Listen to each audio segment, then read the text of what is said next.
ఒకప్పుడు లక్ష్మీదేవి శ్రీ హరివిష్ణువుతో ఇలా అన్నది. ఓ స్వామి, కారణం లేకుండా ఎవరినైనా విమర్శించడం లేదా అవమానించడం పాపమా? ఎవరైనా అసత్యం మాట్లాడటం ధర్మమా? ఈ ప్రశ్నలకు సమాధానం వివరిస్తారా అని అడుగుతుంది. అప్పుడు శ్రీహరి విష్ణువు నవ్వుతూ ఇలా అంటాడు. దేవి లక్ష్మీ, మీరు చాలా అద్భుతమైన ప్రశ్న వేశారు. ఇది మొత్తం మానవజాతి క్షేమం కోరే ప్రశ్న. ఈ ప్రశ్నకు సమాధానం ఒక కథ ద్వారా చెబుతాను. ఈ కథను విన్న మానవులకు పాపాల నుండి విముక్తి కలుగుతుంది. శ్రద్ధగా వినవలసిందిగా చెబుతాడు. అప్పుడు లక్ష్మీదేవియో స్వామి, ఈ అత్యున్నత కథను నేను జాగ్రత్తగా వింటాను. మరియు ఈ కథ విన్న స్త్రీ పురుషులందరికీ నా కరుణ కటాక్షాలు కలుగుతాయని పలుకుతుంది. శ్రీహరి కథ మొదలు పెడుతూ, ప్రయాగ నగరంలో విశ్వరత్ అనే దయగలరాజు పరిపాలిస్తూన్నాడు. ఆయన ధనవంతుడు మరియు ఆయన రాజ్యం అన్ని రకాల సౌకర్యాలతో నిండి ఉంది. ప్రతిరోజూ ఆహార పదార్థాలు, వస్త్రాలు, బంగారు నాణాలు దానం చేస్తూ తన పౌరులను, యోగ్యత కలిగిన బ్రాహ్మణులను సత్కరించేవాడు. ఆ రాజు దేవరాజు, ఇంద్రుని భక్తుడు. ఆ రాజు చేసే పనులకు ఇంద్రుడు కూడా అసూయపడేవాడు. ప్రతి సంవత్సరం వారు భగవంతుని సప్త కథలను నిర్వహించేవారు. దాని కారణంగా అందరూ ఆ కథలను విని సాధువులు, ఋషులు ఆ రాజుకు శుభకరమైన దీవెనలు ఇచ్చేవారు. ఒకరోజు రాజు తన గదిలో కూర్చొని ఆలోచిస్తూ తన రాణితో ఇలా అన్నాడు. రాణి, మన రాజ్యానికి గొప్ప పండితులను మరియు సాధువులను ఆహ్వానించాలని, అన్నదానం చేయాలని చాలా కాలంగా మా మనస్సు చెబుతోంది. మహారాజు మాటలకి రాణి, మహారాజా, ఇది చాలా మంచి ఆలోచన. దయచేసి ఈ శుభకార్యాన్ని వీలైనంత త్వరగా పూర్తి చేయడానికి ఒక ప్రణాళిక వేయండి అని అంటుంది.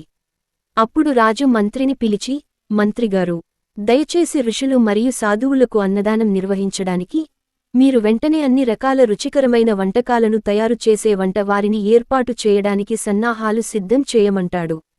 మహామంత్రి రాజుగారిని వంటశాలలో తగినంత ప్రదేశం లేనందున బహిరంగ ఆకాశ ప్రదేశంలో వంట చేయడానికి అనుమతి కోరుతాడు. రాజుగారు మీకు నచ్చినది చేయమని ఋషులను ఆహ్వానించినందున వంటలలో రుచులకు ఎటువంటి లోటు ఉండకూడదు అని చెబుతాడు. రాజు మహామంత్రితో, మహామంత్రి, ఆహారం మరియు సేవలో ఎలాంటి లోటు ఉండకూడదు.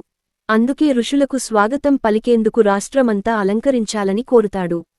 మరోవైపు బహిరంగ వంటగదిలో ఖీర్ వండుతుండగా అదే సమయంలో ఒక డేగ తన గోళ్లలో విషపూరిత పామును పట్టుకుని ఆకాశంలో ఎక్కడికో వెళుతోంది.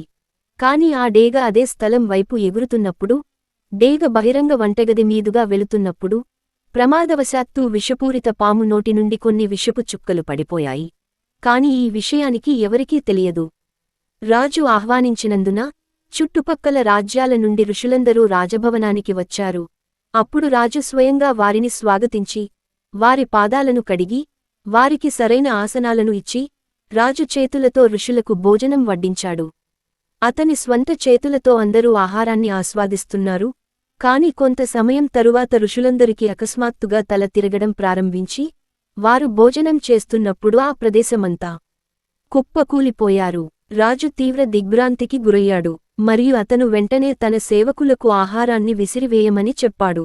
మరియు తన రాజభవనంలో బ్రాహ్మణుల అకాల మరణం గురించి తెలుసుకున్న రాజు, ఇప్పుడు బ్రాహ్మణుడిని చంపిన ఘోర పాపానికి అతను జన్మల వరకు విముక్తి పొందలేడు అని, ఇది బ్రహ్మ హత్యా పాపం కిందకు వస్తుందని ఆలోచించడం ప్రారంభించాడు. ఋషుల ఆత్మ ధర్మరాజు, యముడు ఆస్థానానికి చేరుకున్నప్పుడు ధర్మరాజు వారందరినీ వారి వారి కర్మలను బట్టి వివిధ లోకాలకు పంపాడు.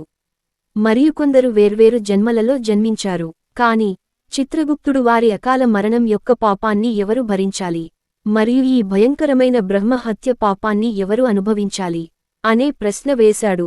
ఎందుకంటే ఈ విచిత్రమైన పరిస్థితిలో చిత్రగుప్తుడు యమరాజుని తన అభిప్రాయాన్ని అడిగినప్పుడు యమరాజు కూడా న్యాయం ఎవరికి చేయాలని ఆలోచించాడు.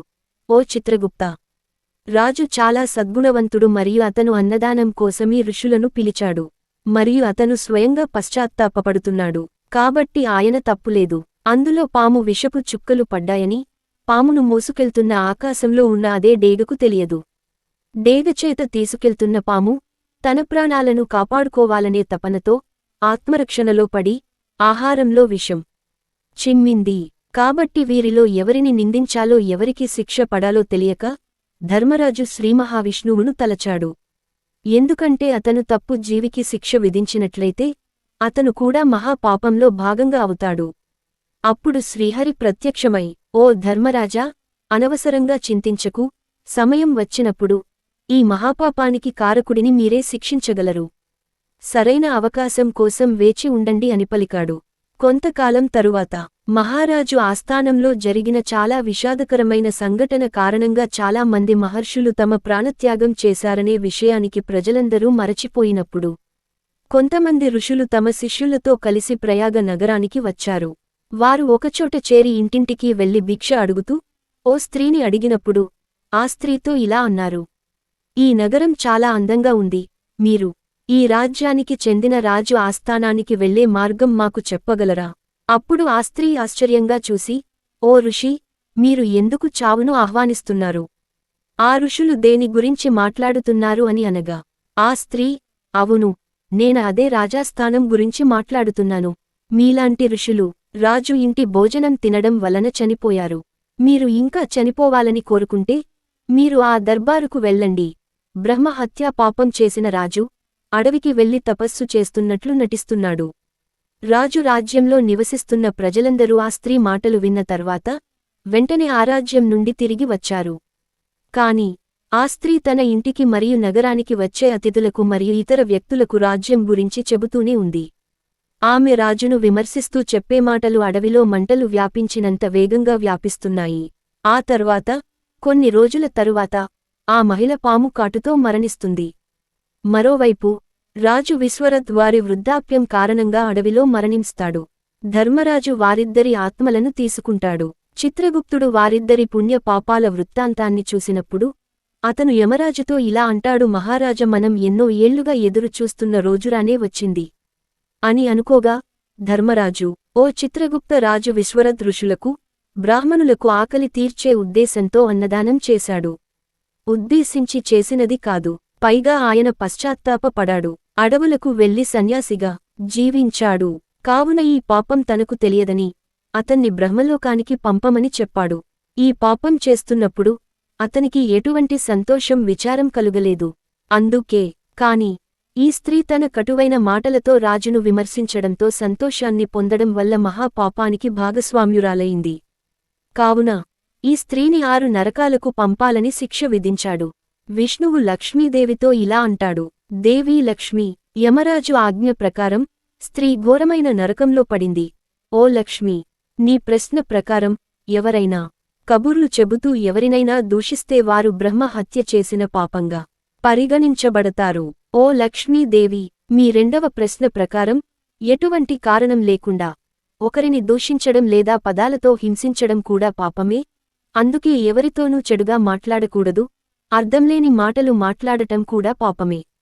మీ మూడవ ప్రశ్న ప్రకారం ఒక వ్యక్తి అవాస్తవాన్ని మాట్లాడటం ద్వారా ఇతరుల మనస్సు మరియు భావోద్వేగాలపై ప్రతికూల ప్రభావాన్ని చూపుతుంది.